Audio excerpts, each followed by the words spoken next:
Assalamualaikum warahmatullahi wabarakatuh. Salam sejahtera untuk semuanya. Saya Pak Ali dari Insight Jember. Kita lanjutkan lagi. Masih pada tema 4, subtema 2 untuk kelas 5 ya. Kita akan bahas ini ada yang naik sepeda. Ini siapa saja? Ada Dayu, Edo dan Lina. Ini kok kurang ke bawah. Ada Dayu, Edo, dan Lina berangkat melakukan wawancara menggunakan sepeda. Mereka membutuhkan waktu setengah jam untuk sampai ke tempat wawancara. Dayu, Edo, dan Lina ya, sampai ke rumah narasumber wawancara. Mereka akan mewawancarai Pak Damar. Pak Damar merupakan pengusaha sandal kesehatan. Nah, ini Edo, ini Dayu, ini Lina. Kita lihat. Oke. Setelah melakukan wawancara, wah ini ya, berarti narasumbernya Pak Damar yang ini, yang pakai kumis itu. Nah, setelah melakukan wawancara, Dayu, Edo, dan Lina membuat kesimpulan. Berikut hasil wawancara Dayu, Edo, dan Lina. Pak Damar merupakan pengusaha sandal refleksi. Pak Damar memproduksi sandal yang dapat digunakan untuk melancarkan peredaran darah. Sandal refleksi buatan Pak Damar terbuat dari kayu. Kayu tersebut diperoleh dari daerah sekitar tempat tinggalnya. Pak Damar hanya membeli kayu berkualitas. Namun demikian, Pak Damar selalu menyarankan kepada pemasok kayu untuk melakukan reboisasi setelah penebangan. Lah ini, apa itu reboisasi? Penanaman hutan kembali. Jadi pohon habis ditanam ya, di dekatnya dikasih bibit baru untuk menggantikan yang ditebang tadi. Dengan reboisasi hutan menjadi tidak gundul dan hasil reboisasi beberapa tahun kemudian dapat dimanfaatkan lagi. Di antaranya pohon dapat ditebang dan kayunya dapat digunakan lagi. Nah, ini adalah sumber daya alam yang dapat diperbarui, jadi harus selalu memperbarui. Tenaga kerja di pabrik Pak Damar juga berasal dari warga sekitar tempat tinggalnya. Sebelumnya mereka diberi pelatihan terlebih dahulu oleh Pak Damar. Bahkan kini beberapa tenaga kerja Pak Damar telah membuka usaha sendiri. Pak Damar kemudian menjadikan mereka sebagai mitra kerja untuk memenuhi permintaan pasar yang semakin meningkat. Sandal kesehatan itu ya, sandal refleksi ya, sandal biasa, tapi di sini kayak ada kayunya menonjol kayak gini. Ini kalau dipakai di kaki, wah enak ini. Pak Ali juga punya ini ya. Nah, terus ada gininya. Jadi untuk membantu peredaran darah, kita memijit sambil berjalan. Nah, multifungsi. Identifikasi interaksi manusia dan lingkungan dari bacaan di atas. Interaksi antara manusia dan lingkungan tadi saat adanya reboisasi ya, itu namanya istilah tebang pilih tanam ya. Jadi program tebang pilih tanam adalah menebang, memilih yang sudah besar, kemudian setelah menebang menanam. Nah, ini adalah bentuk reboisasi ya, untuk menjaga kelestarian hutan. Ini adalah bentuk reboisasi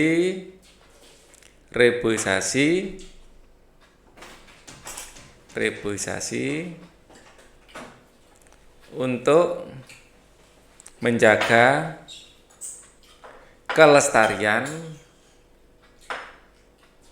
tanaman di hutan. Nah, jadi tanaman setelah dipotong di sebelahnya dikasih bibit tanaman baru. Nah, ditunggu nanti nggak seberapa lama, beberapa tahun kemudian ya, tanaman yang baru tersebut bisa dipotong lagi, diganti yang baru lagi, begitu seterusnya. Bagaimana pengaruh interaksi manusia terhadap lingkungan?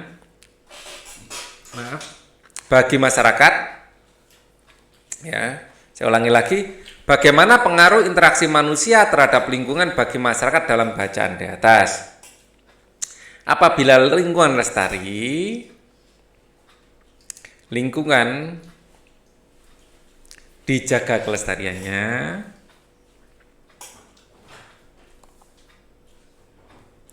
lingkungan akan terus memberikan manfaat ya. Akan terus-menerus memberikan manfaat,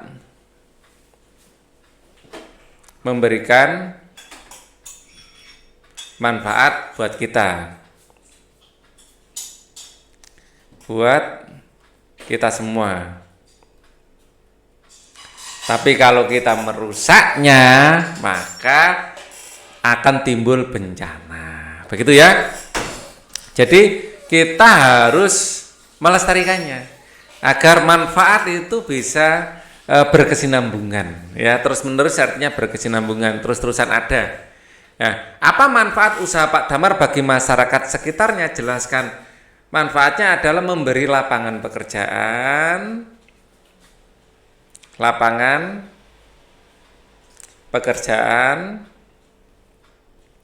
untuk masyarakat sekitar, ya. Yang pertama itu, yang kedua juga bisa memenuhi kebutuhan pasar yang semakin meningkat. Ya, apa manfaat usaha Pak Damar bagi masyarakat di sekitarnya?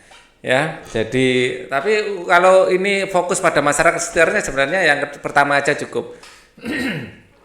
Ya, yang pertama aja cukup. Jadi untuk masyarakat di sekitarnya ya, memberi lapangan pekerjaan untuk masyarakat sekitar itu sudah cukup.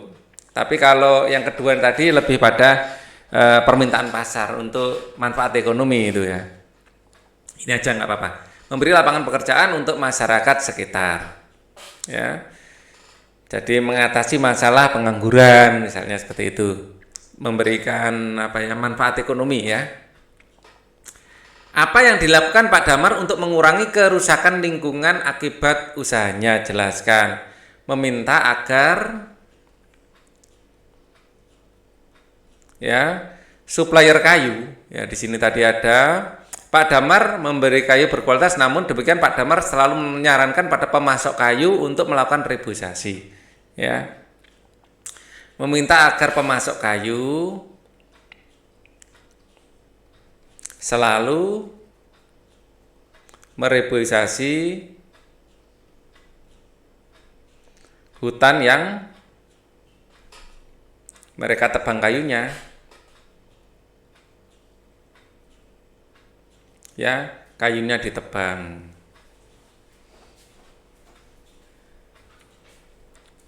Oke. Kita lanjutkan pertanyaan berikutnya. Apakah terdapat hubungan ketergantungan dalam bacaan di atas? Ya. Ya. Jadi hutan menyediakan kayu,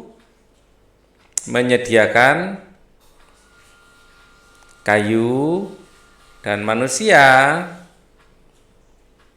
melakukan reboisasi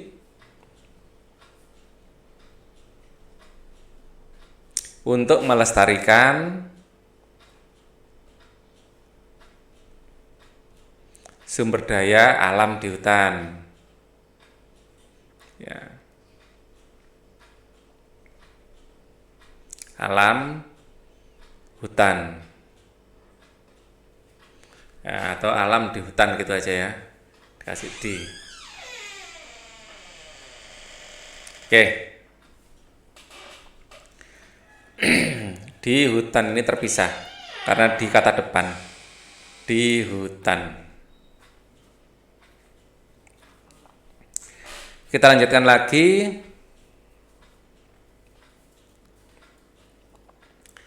Lakukan pengamatan terhadap masyarakat sekitarmu. Identifikasilah aktivitas masyarakat di sekitarmu yang berkaitan dengan pembangunan sosial budaya. Buatlah laporan hasil pengamatanmu, presentasikan hasilnya di depan kelas. Ya, pembangunan sosial budaya itu yang berhubungan dengan masyarakat. Ya, misalnya sosial budaya di mungkin sanggar tari ya, di adanya sanggar tari ya. Terus kemudian apa,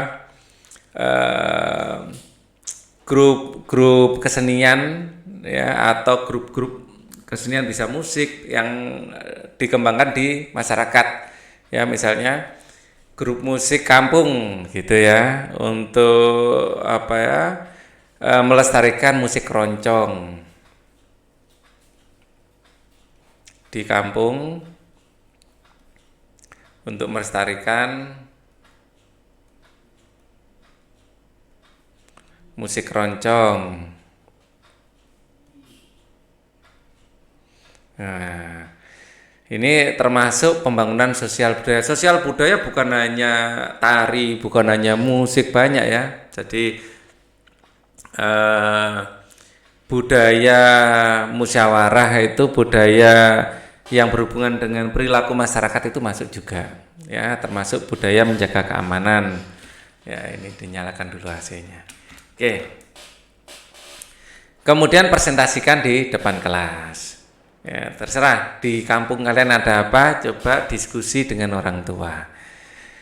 Kita lanjutkan di sini pemilihan ketua RW. Nah, ini pembangunan budaya juga. Pemilihan ketua RW harus menggunakan cara-cara yang sesuai dengan bangsa Indonesia, yaitu musyawarah dan mufakat. Kalau tidak bisa diperoleh dengan jalan musyawarah dan mufakat, kita adakan dengan cara voting ya. Jadi pemilihan suara. Sore itu dusun tempat Bayu tinggal akan mengadakan pemilihan ketua RW. Sebelum acara dimulai, Dayu membantu untuk mempersiapkan tempat pemilihan. Dayu memberi alas setiap meja. Dayu menyapu lantai ruangan tempat pemilihan. Dayu juga membantu mempersiapkan makanan dan minuman untuk panitia pemilihan. Ayo menulis. Apa yang akan kamu lakukan jika di lingkunganmu akan mengadakan pemilihan RW? Tuliskan pendapatmu pada tabel berikut. Sebagai pemuda dan pemudi di lingkungan RW, yang bisa kalian lakukan adalah ya, bisa membantu membersihkan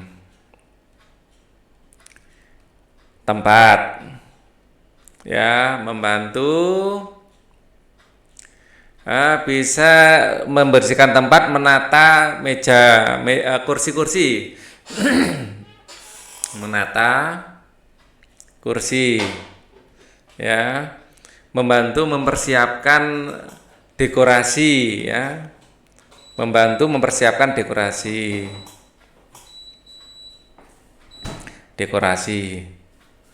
ya, memasang banner ya, kan ada bannernya itu ya, tulisan pemilihan RW gitu. Mungkin kalau itu dalam kertas, dekorasi membantu menempelnya ya.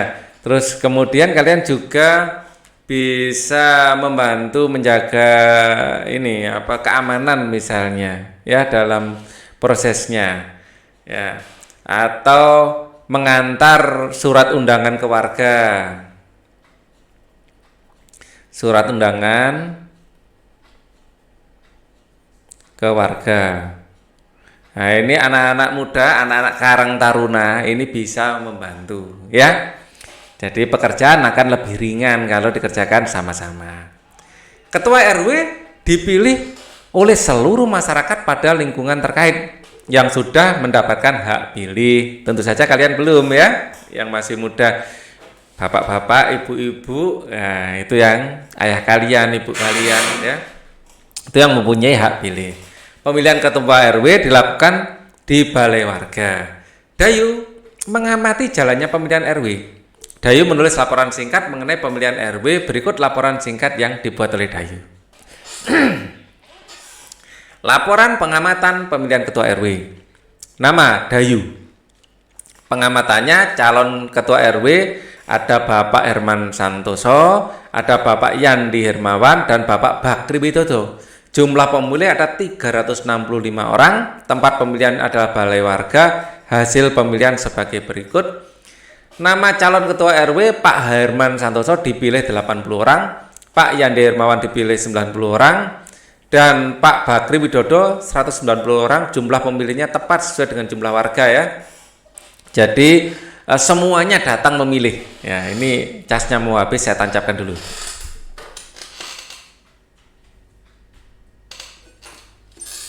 Nah, kalau gini, Ketua RW terpilih adalah Pak Bakri Widodo sebagai dengan jumlah pemilih 195 orang. Paling banyak yang milih adalah Pak Bakri Widodo. Jadi akhirnya Pak Bakri Widodo lah yang menjadi Ketua RT.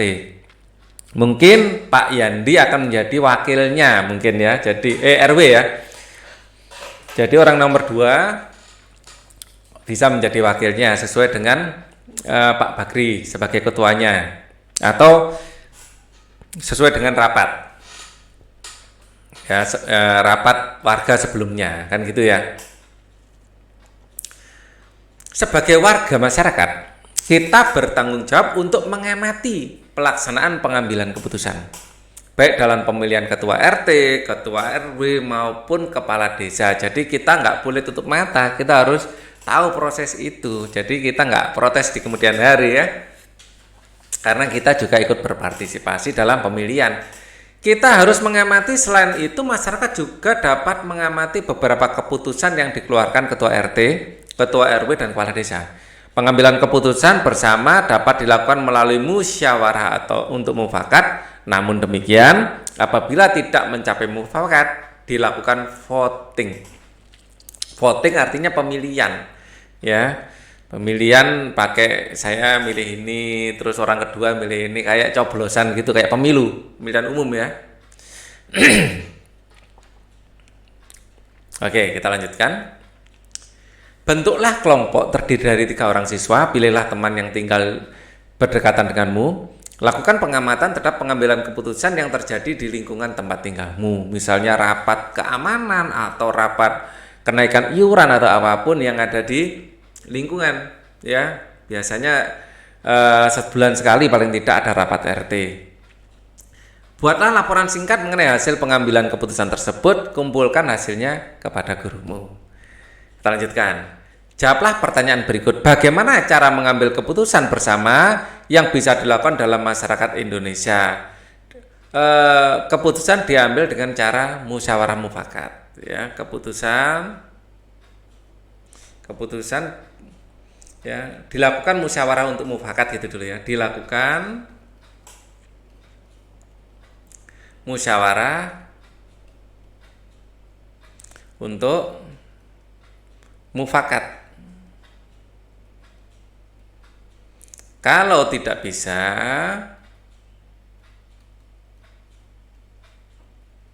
maka dilakukan voting.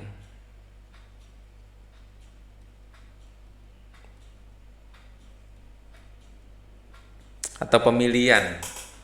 Apa saja masalah dalam masyarakat yang dapat dipecahkan melalui pengambilan keputusan bersama? Bisa masalah keamanan,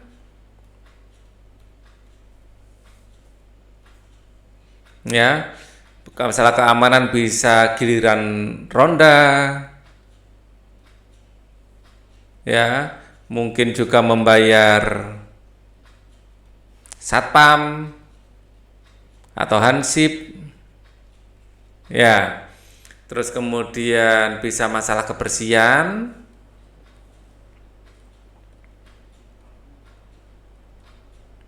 masalah kebersihan itu contohnya adalah iuran sampah ya, atau iuran pengangkutan sampah, boleh jadi kebersihan itu kerja bakti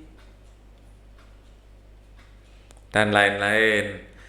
Kemudian masalah keamanan bisa pemasangan CCTV mungkin ya, pemasangan. Nah, jadi banyak. Terus masalah peraturan di kampung.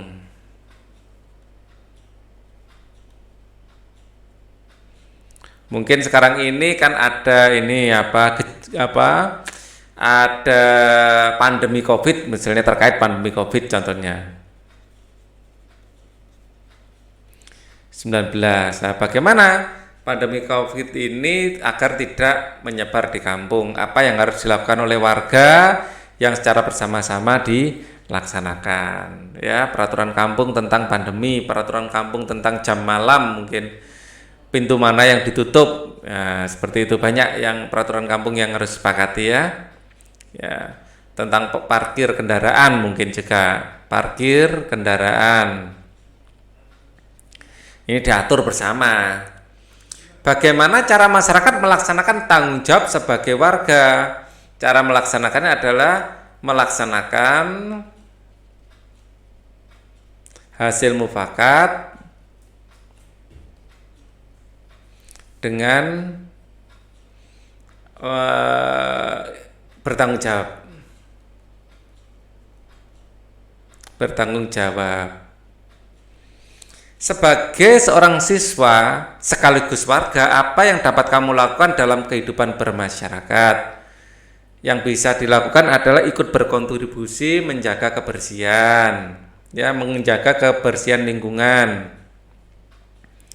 Kebersihan lingkungan. Aktif pada kegiatan Karang Taruna. Kegiatan Karang Taruna. Aktif pada kegiatan keagamaan. Keagamaan. Ya. Misalnya untuk yang muslim pada waktu kurban misalnya membantu membagikan daging atau ikut memeriahkan takbir. Yang Kristen mungkin ya aktif dalam kegiatan retreat atau kegiatan doa bersama seperti itu ya. Jadi ini juga kegiatan warga yang di mana kalian sebagai bagian dari warga itu bisa ikut berkontribusi ya. Nah ini ya, yang lain bisa kalian aktif ikut menjaga keamanan misalnya, menjaga keamanan. Nah, misalnya ada tetangga yang lupa tidak mengunci pagar, bisa diingatkan ya.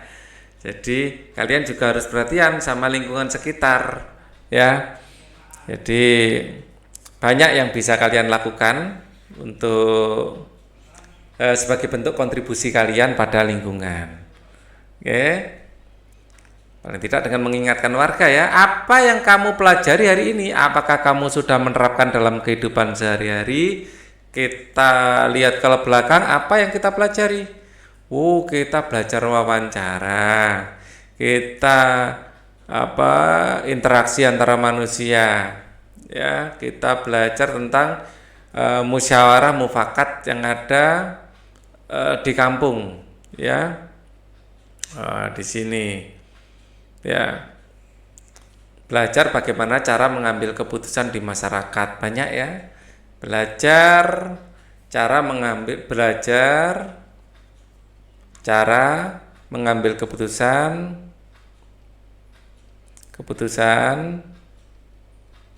di masyarakat.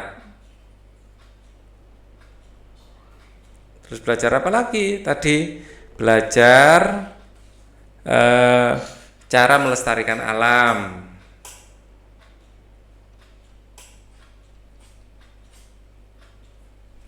Kita lihat lagi, kita sudah belajar apa? Belajar untuk melakukan wawancara ya. Melakukan wawancara. Belajar cara melakukan wawancara. Belajar cara membuat laporan belajar cara membuat laporan pengamatan. Wah, banyak ya yang kita sudah pelajari. Kita lanjutkan. Apa nama desa tempat tinggalmu? Siapa nama kepala desamu? Ada berapa RW di desamu? Siapa nama ketua RW di desamu? Diskusikan bersama orang tuamu, lalu tuliskan dalam kolom. Nah, ini harus kalian sendiri yang nulis, ya. Oke, berdiskusi sama orang tua. Wah, ini Pak siapa? Pak Kepala Desa ini. Pemilihan ketua RW disusun Dayu setelah selesai, ya. Pemilihan ketua RW disusun laporannya, ya. Ketua RW yang terpilih adalah Bapak Bagri Widodo. Bapak Bagri Widodo akan menjabat sebagai ketua RW selama 3 tahun. Ya. Beliau boleh mencalonkan kembali sebagai ketua RW setelah selesai masa jabatan. Tahukah kamu mengenai tata cara pemilihan ketua RW? Simak penjelasan berikut. Tata cara pemilihan ketua RW diatur dalam peraturan daerah atau disingkat Perda. Peraturan tersebut dapat berbeda untuk setiap daerah di Indonesia. Berikut penjelasan mengenai tata pemilihan ketua RW. 1. Pembentukan panitia pemilihan ketua RW. Kepengurusan panitia ini harus disetujui oleh kepala desa setempat. Berikut merupakan tugas panitia pemilihan ketua RW. Tugasnya adalah menyeleksi calon ketua RW. Siapa saja yang cocok menjadi ketua RW diseleksi. Menetapkan calon ketua RW yang telah memenuhi persyaratan. Menentukan daftar pemilih, menyusun tata tertib pemilihan ketua RW dan menyelenggarakan pemilihan. Ya. Yang nomor 2, pendaftaran calon ketua RW pada panitia penetapan calon ketua RW. Didaftarkan dulu. Calon ketua RW harus mendaftarkan diri pada panitia, ya. Setelah pendaftaran selesai, panitia akan menyeleksi calon ketua RW dan menetapkan calon ketua RW yang akan maju dalam pemilihan.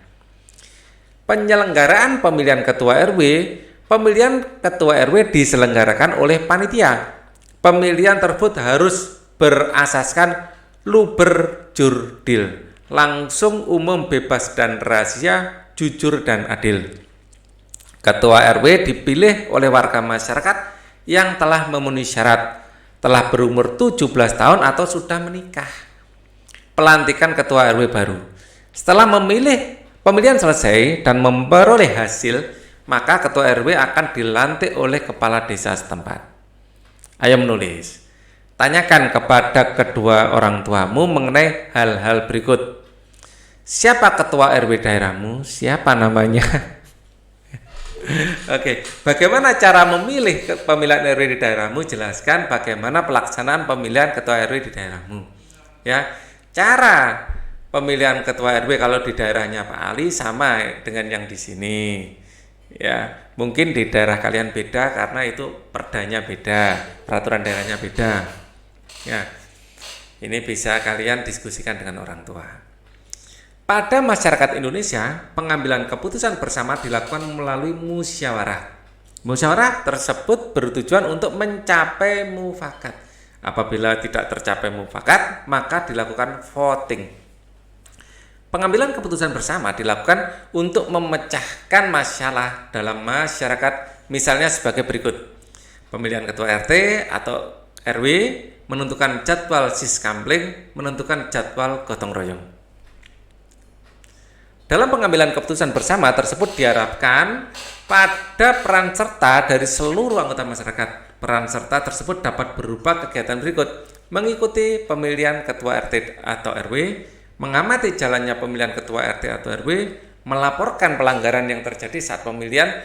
Peran serta masyarakat tersebut merupakan bentuk tanggung jawab sebagai warga. Ya, mengikuti, mengamati dan melaporkan apabila ada kecurangan. Sebagai warga sekolah, kamu juga memiliki tanggung jawab pada sekolah. Tuliskan bentuk tanggung jawabmu terhadap sekolah. Yang pertama, datang tepat waktu. Datang ke sekolah sebelum bel. Datang ke sekolah sebelum bel masuk. Jangan setelahnya, terlambat itu namanya. 15 menit kalau bisa ya, sebelum bel. Kalau bisa diusahakan 15 menit sebelum bel berbunyi. Minimal tidak terlambat. Paling tidak terlambat ya. Kalau bisa 15 menit diusahakan. Ya. Yang kedua, eh, bentuk tanggung jawab yang lain adalah menjaga kebersihan. Menggunakan pakaian seragam sesuai dengan peraturan. Seragam yang sesuai. Ya, menjaga kebersihan, menjaga seragam dan menjaga keamanan juga ya. Tidak ricuh dengan teman. Keamanan. Masyarakat artinya menjaga keamanan itu kalian jangan melakukan kegiatan yang mengacaukan keamanan, ya. Masyarakat di Desa Dayu sangat bersukacita atas terpilihnya Pak Bakri Widodo sebagai Ketua RW. Dayu dan teman-temannya juga turut serta dalam kegembiraan. Bahkan untuk menunjukkan rasa gembira, Dayu berpantun. Wah, ini kita main pantun lagi ini. Ya. Pantun itu seni asli Indonesia. Jalan-jalan membeli selasih, dibuat es, aduh segarnya.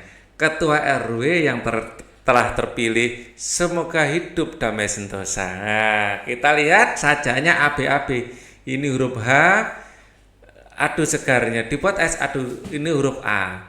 Kemudian di sini huruf huruf ih kan, ini ih juga. Ya, berarti sajaknya A dan ini sajaknya B. Ya, sajaknya dikodekan sebagai A, ini B, AB. Iya, mereka sangat senang dengan terpilihnya Pak Bakri Widodo sebagai Ketua RW.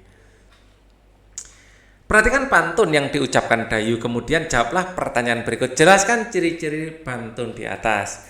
Ya, terdiri dari tiap bait ya terdiri dari 4 baris. Terdiri dari 4 baris. Setiap baris terdiri dari ya 8 sampai 12 suku kata. Ya. Kemudian 2 baris pertama adalah sambiran. Sambiran. 2 baris selanjutnya adalah isi.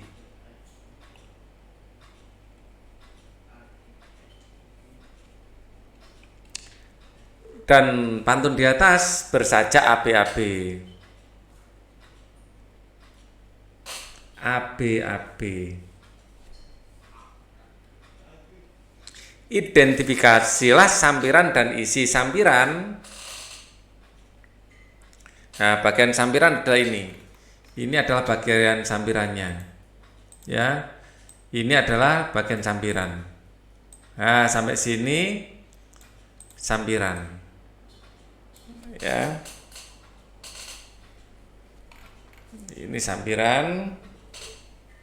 Ini jalan-jalan beli selasi ini. Terus isi ada di sini. Sekalian isinya saya kopaskan dulu. Ya, Ketua RW telah terpilih, semoga damai sentosa. Ini adalah isinya. Ya, ini adalah isi.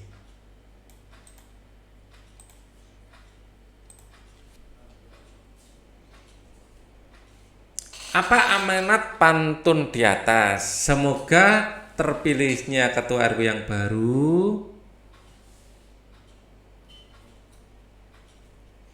Semoga terpilihnya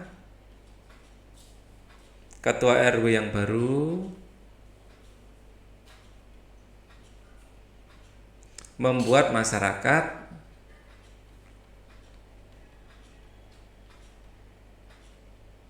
damai sentosa.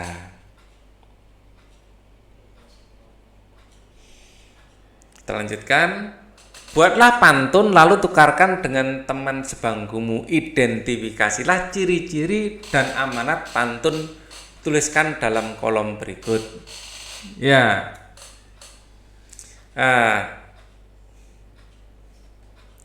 Misalnya Selamat atas terpilihnya RW baru. Selamat terpilihnya RW baru. Semoga bisa memimpin dengan amanah. Dengan amanah. Nah, seperti ini. Semoga bisa memimpin dengan amanah. Loh, 3 ya. Semoga bisa memimpin dengan amanah. Semoga dengannya nggak usah. Semoga memimpin dengan amanah. Bisanya nggak usah. Biar tidak kebanyakan. Semoga memimpin dengan amanah. Semoga memimpin dengan amanah. Nah, di sini lebih enak. Selamat terpilihnya RW baru, semoga memimpin dengan amanah. Ya. Misalnya di sini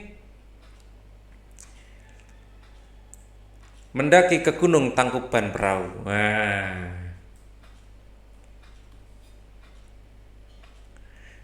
Intinya kita inginnya U ya, ke Gunung Tangkuban Perahu. Nah. Menjulang tinggi harus ya. Menjulang gunungnya tinggi tak kenal lelah.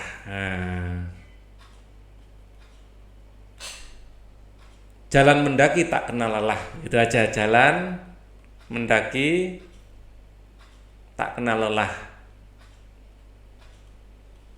Nah, pas ini ya. Mendaki Gunung Tangkuban Perahu, jalan mendaki tak kenal lelah. Selamat terpilihnya RW baru, semoga memimpin dengan amanah. Nah, ini kan enak. Ya, kita bikin pantun jangan dimulai dari sampirannya, dimulai dari isinya. Kita bikin isinya dulu. Nah, sampiran juga kedua kalimatnya harus nyambung. Jangan nggak nyambung. Mendaki ke Gunung Tangkuban Perahu, makan-makan sambil berebah, misalnya kayak gitu, nggak cocok, kurang pas. Jadi harus satu tema antara baris 1 dan 2, terus baris 3 dan 4 satu tema lagi, itu nanti bagus ya. Buku siswa sekarang kita halaman berapa ini? Kalian bisa ngecek halaman 77 ya. Kita lanjutkan lagi. Program kerja pertama Pak Bagri Widodo adalah mengadakan jalan sehat bagi warganya. Jalan sehat tersebut diadakan pada hari Minggu agar dapat diikuti oleh seluruh warga masyarakat. Rencananya jalan sehat akan dilakukan mengelilingi desa dengan menempuh jarak 6 km. Kegiatan jalan sehat berjalan dengan lancar. Warga masyarakat berjalan dengan santai menikmati pemandangan alam serta mengobrol dengan warga lain. Sesampainya di garis finish, warga akan dihibur dengan kesenian daerah sambil menikmati makanan yang telah disediakan. Wah, ini ada tari-tarian ini, ya, kesenian daerah. Kegiatan jalan sehat merupakan contoh interaksi manusia dengan lingkungan, baik lingkungan alam maupun lingkungan sosial. Interaksi manusia dengan lingkungan mempengaruhi pembangunan sosial budaya. Nah, ini termasuk ya sosial budaya. Selain itu, pembangunan di bidang sosial budaya dapat dilakukan melalui pendidikan, baik pendidikan formal maupun informal. Melalui pendidikan, maka akan tercapai kesejahteraan masyarakat. Berikut ini contoh aktivitas masyarakat dalam upaya pembangunan sosial budaya. 1. Mengikuti wajib belajar 9 tahun yang telah dicanangkan oleh pemerintah. Ya, mengikuti pelatihan keterampilan menjahit, membatik, membuat karya kerajinan lainnya. Itu turut serta dalam organisasi masyarakat. Misalnya, ibu-ibu ikut dalam organisasi posyandu. Atau aktif dalam Karang Taruna, atau pemuda di bidang agamanya masing-masing ya, pemuda masjid, pemuda gereja mungkin, atau pemuda yang di Hindu apa istilahnya ya. Intinya pemuda-pemuda yang bergerak aktif di seksi keagamaan, tidak masalah ya, itu bagus. Carilah artikel dari berbagai sumber mengenai aktivitas manusia dalam upaya pembangunan sosial budaya. Identifikasilah hal-hal berikut berdasarkan bacaan yang kamu temukan ya. Artikel bisa dari Google, bisa dari majalah, bisa koran, ya. Apa saja aktivitas yang dilakukan masyarakat dalam upaya pembangunan sosial budaya? Aktivitas yang bisa dilakukan masyarakat, ya, mengikuti kejar paket A misalnya, mengikuti pendidikan kejar paket A, pendidikan kejar paket A. Jadi kejar paket A, terus bisa mengikuti upacara ogoh-ogoh misalnya, ya, mengikuti ogoh-ogoh itu bonek ya yang dibakar itu ya. Upacaranya apa? Upacara apa itu? Gak tahu ya namanya. Upacara ogoh-ogoh ya. Upacara ogoh-ogoh. Ya, mengikuti takbir keliling.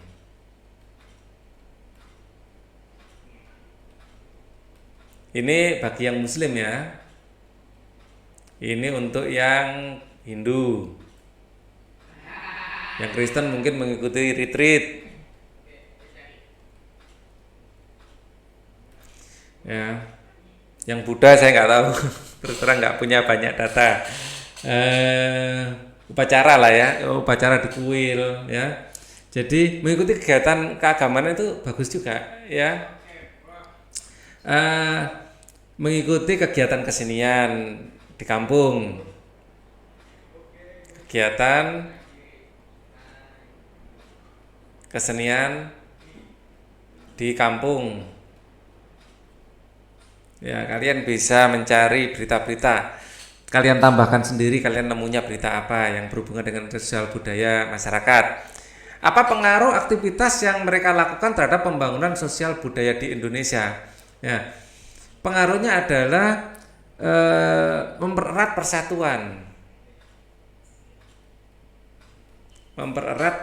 dan kesatuan,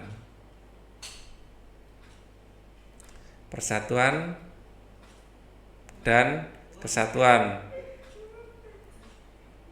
Misalnya kayak jalan sehat tadi dicontohkan, nah ini membuat kita saling kenal, ya, membuat warga saling mengenal,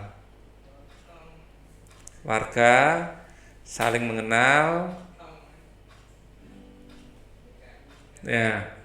Terus kemudian menambah semakin mencintai budaya,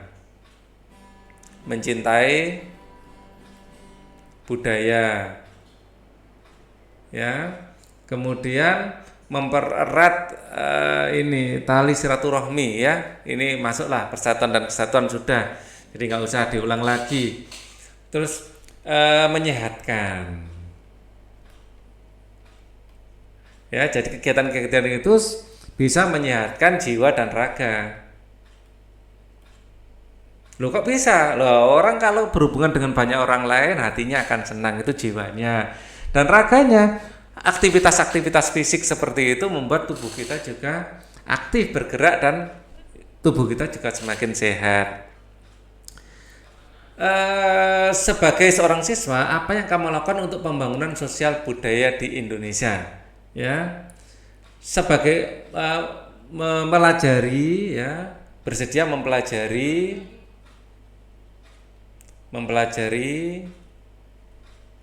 kesenian daerah.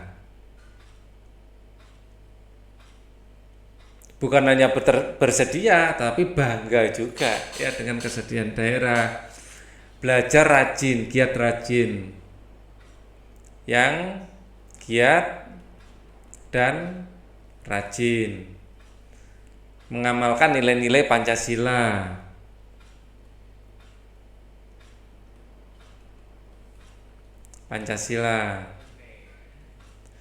Ya, ikut berperan serta aktif dalam kegiatan di lingkungan, berperan aktif dalam kegiatan di kampung, Kalau ada jalan sehat ya ikut jalan sehat, ada pentas seni bisa ikut pentas seni. Paling tidak menjadi penontonnya, misalnya tidak bisa ikut menampilkan sesuatu. Bagaimana seharusnya pemilihan ketua RT dan RW suatu masyarakat? Dilakukan dengan musyawarah untuk mufakat. Apabila tidak bisa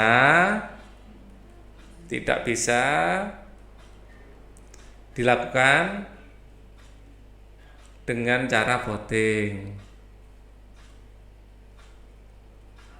atau pemilihan umum, ya. Lakukan observasi. Observasi itu apa? Pengamatan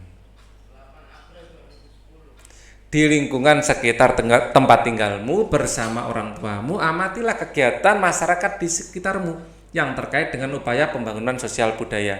Identifikasilah pengaruh kegiatan masyarakat tersebut bagi pembangunan sosial budaya di Indonesia. Ya, misalnya mengikuti karnaval. Dengan mengikuti karnaval, kita ada yang berpakaian adat. Nah, berpakaian adat itu mencintai seluruh adat mencintai kebudayaan di Indonesia. Kebudayaan asli Indonesia. Misalnya ada yang berpakaian tentara, menumbuhkan jiwa patriotisme.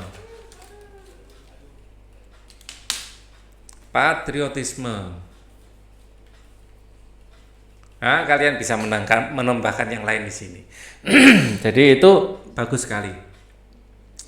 Setelah berolahraga bela diri, tiba-tiba kepala Edo terasa pusing. Edo teringat jika peredaran darah pada tubuhnya pernah terkena gangguan tekanan darah rendah. Kemudian Edo beristirahat di ruang UKS. Tahukah kamu penyebab terjadinya tekanan darah rendah? Bacalah artikel tentang gangguan pada organ peredaran darah manusia, baik dari surat kabar, majalah maupun internet. Tulislah nama gangguan dan penyebab-penyebabnya. Nama gangguan, tekanan darah rendah. Nah, ini biasanya kurang istirahat. Ya, mungkin tekanan darah rendah juga bisa karena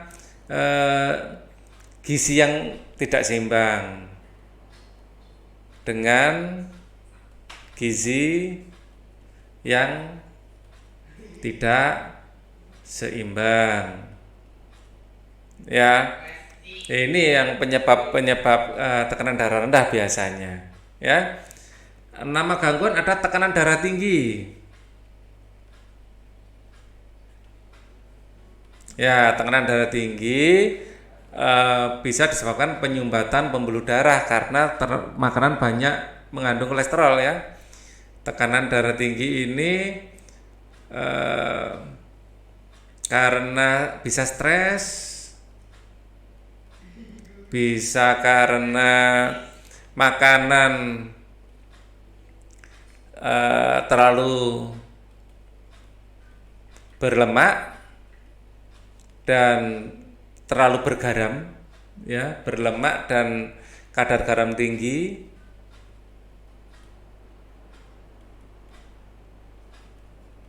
Ya, ini bisa karena usia, ya. Jadi orang semakin tua tekanan darahnya semakin tinggi. Nama gangguan pada darah, misalnya gangguan pada darah itu varises. Nah, varises ini adalah pembuluh darah di bagian kaki biasanya, ya. Penyumbatan pada pembuluh darah di alat gerak. Pembuluh darah pada alat gerak. Ya, Penyumbatan pembuluh darah pada alat gerak ini menyebabkan varises, biasanya di kaki. Ya, jadi karena penyebabnya mungkin karena istirahat yang ini. Tuliskan nama gangguan dan penyebab-penyebabnya. Ya, varises penyebabnya adalah penyumbatan ini yang menyebabkan itu biasanya terlalu banyak berdiri, kurang istirahat ya, terlalu banyak berdiri, mungkin waktu istirahat kakinya ditekuk, kaki posisi ditekuk. Nama gangguan darah lagi anemia, kurang zat besi. Nah, ini kurang makan sayuran yang mengandung zat besi ya, kurang makan sayuran yang mengandung zat besi. Nah, ini ditambahkan ya. Contohnya di video sebelumnya Pak Ali mencontohkan ada bayam, kelor dan lain-lain, kalian bisa browsing. Nah, apa saja zat besi. Kesehatan begitu penting bagi kehidupan manusia. Banyak faktor yang memengaruhi kesehatan kita. Apa sajakah faktor-faktor yang memengaruhi kesehatan tubuh manusia? 4 faktor yang memengaruhi kesehatan. Kita lihat, kesehatan adalah anugerah yang paling berharga bagi setiap insan manusia. Buat apa banyak harta tetapi badan kita sakit? Ada juga yang mengatakan health is not everything, but without health everything is nothing. Kesehatan bukan segalanya, tapi tanpa kesehatan segalanya tidak ada artinya. Memang kesehatan bukan segalanya, tanpa kesehatan segalanya tiada artinya. Saat kita akan mengalami saat sakit kita akan banyak mengalami kerugian. Selain biaya berobat yang mahal, waktu produktif kita terbuang percuma, kita yang biasanya per jam dibayar 100.000, maka dalam satu hari saja sudah 2.400.000 uang yang seharusnya kita dapatkan terbuang percuma. Kalau kita sakit selama 1 bulan, berapakah uang yang harusnya masuk ke tabungan kita? Hilang begitu saja. Ya, menurut Hendrik L. Bloom, terdapat 4 faktor yang memengaruhi derajat kesehatan masyarakat, yaitu faktor perilaku. Ya, ini yang pertama berarti perilaku, faktor lingkungan, yang kedua faktor keturunan, yang ketiga dan faktor pelayanan kesehatan, yang keempat. Dari 4 faktor yang memengaruhi derajat kesehatan tersebut, ternyata faktor perilaku memiliki pengaruh yang cukup besar. Kemudian diikuti oleh faktor lingkungan, faktor pelayanan kesehatan, dan faktor keturunan. Keempat faktor di atas memiliki keterkaitan dan saling memengaruhi. Faktor perilaku. Perilaku masyarakat yang sehat akan menunjang dan berdampak semakin meningkatnya derajat kesehatan. Hal ini dapat kita lihat dari semakin banyak penyakit berbasis perilaku atau gaya hidup. Misalnya, kebiasaan pola makan yang sehat dapat menghindarkan kita dari serangan banyak penyakit, antara lain jantung, darah tinggi, stroke, obesitas atau kegemukan, diabetes, melitus, dan lain sebagainya. Kebiasaan perilaku mencuci tangan sebelum makan akan menghindarkan kita dari penyakit saluran pencernaan atau diare dan lain sebagainya. Apalagi sekarang sedang pandemi COVID-19. Perilaku kita harus sesuai dengan pandemi ini. Selalu pakai masker, selalu cuci tangan, ya. Pakai sabun cuci tangannya. Perilaku menggosok gigi setelah makan dan sebelum tidur dapat menjaga penyakit seputar kesehatan gigi dan mulut. Dan masih banyak perilaku atau kebiasaan yang berpengaruh terhadap kesehatan. Faktor lingkungan. Lingkungan yang bersih sangat berperan dalam meningkatkan derajat kesehatan masyarakat. Perbandingan angka orang yang sakit signifikan terjadi antara lingkungan yang bersih dengan lingkungan yang kumuh atau kotor. Signifikan itu pengaruhnya besar ya. Beberapa penyakit yang sering terjangkit masyarakat yang hidup di lingkungan kumuh antara lain demam berdarah, gatal-gatal, infeksi saluran pencernaan, dan pernapasan. Faktor pelayanan kesehatan sekarang. Ketersediaan fasilitas kesehatan dengan mutu pelayanan yang baik mempercepat derajat kesehatan masyarakat. Dengan adanya fasilitas yang mudah dijangkau dengan mutu pelayanan yang baik akan meningkatkan akses pelayanan kesehatan masyarakat.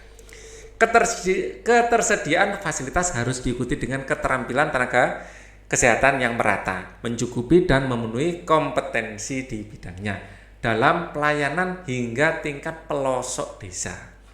Oke. Kompetensi ini profesional artinya ya.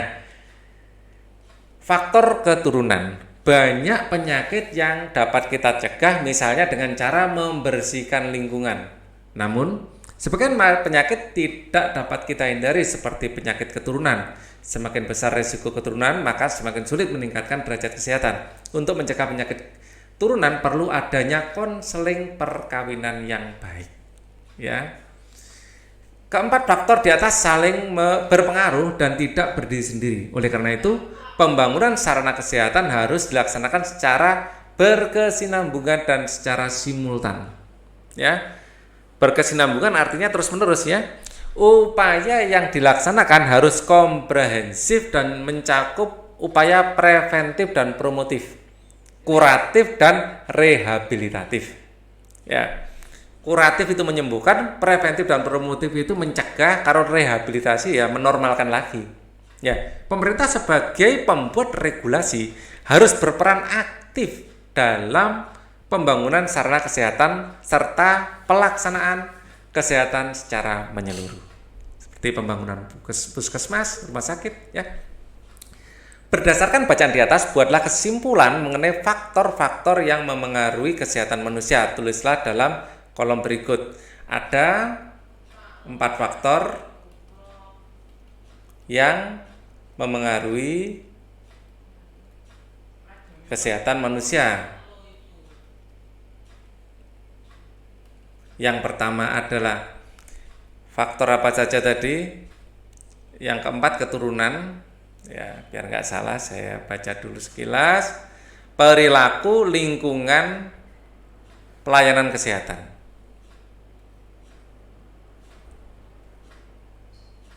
Perilaku, lingkungan, layanan kesehatan, dan yang terakhir keturunan. Menari juga merupakan kegiatan yang menggerakkan anggota tubuh. Dalam menari hendaknya menggunakan pola lantai supaya gerak yang diperagakan lebih indah. Dalam menari kadang-kadang juga dilengkapi dengan properti tari. Pada tema sebelumnya kamu sudah belajar mengenai pola lantai. Pada pembelajaran 2 di subtema ini kamu sudah belajar mengenai properti tari. Coba cari tahu kembali mengenai pola lantai dan properti tari. Ya. Coba cari tahu kembali tentang pola lantai. Kamu dapat melakukannya dengan cara mengingat kembali pelajaran tema-tema sebelumnya, kemudian tuliskan hasilnya di kolom berikut ini. Coba kalian bongkar lagi catatannya ya. Pola lantai apa yang bisa kalian ingat? Catat ya di video sebelumnya. Gambarkan bentuk pola lantai kelompok yang sudah kamu kenal pada kolom berikut. Ini kalian saya sisakan untuk kalian jawab. Oke? Siti dan teman-temannya menari. Mereka melakukan gerak tari dengan alat. Perhatikan gambar gerakan mereka. Nah, ini geraknya, alat yang digunakan Siti dan teman-temannya untuk melakukan gerak tari. Alatnya apa? Panah di situ ya. Apa alat yang digunakan Siti dan teman-temannya untuk busur panah? Busur panah. Oke. Bagaimana Siti dan teman-teman menggerakkan propertinya? Uraikan gerakan Siti dan teman-teman sesuai pengamatanmu. Terhadap gambar di atas, sebelum kamu menguraikan, coba kamu dirikan dahulu gerakannya. Ya, gerakan pertama adalah menarik mendekatkan busur ke tubuh. Ya.